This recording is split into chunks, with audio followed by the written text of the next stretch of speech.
Exploring key networking concepts, a comprehensive study of network segmentation, fragmentation, security, and the dark web.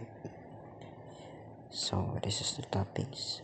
First, network segmentation, network fragmentation, network security and threats, and dark web and deep web. So, first lesson, head to the network segmentation.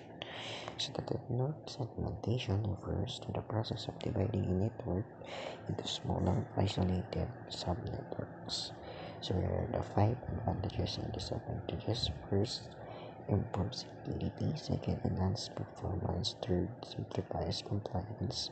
Fourth, limits malware spread. Fifth, manage traffic efficiently. And then for the disadvantages, first, from the complexity in design.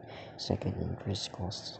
Third, skilled professionals required. Fourth, communication delays. And lastly, potential misconfiguration. Next, let's head on the network fragmentation. So it refers to the division of the data packets into smaller fragments. So as usual, we have 5 advantages and disadvantages each. So first, for the disadvantages, we have the efficient transmission, reduce latency, ensures compatibility, enhances flexibility, optimizes bandwidth. And then for the disadvantages, we have the processing overhead, data loss risks, slowing low-speed networks, packet corruption risks, and lastly, we have the complex error handling. And then for the network security and threats, the definition of this, it involves protocols to protect a network from unauthorized access and attacks. So we have 5 advantages and 5 disadvantages. For the advantages, we have the protects information, ensures business continuity, builds trust, reduces process, meets legal standards.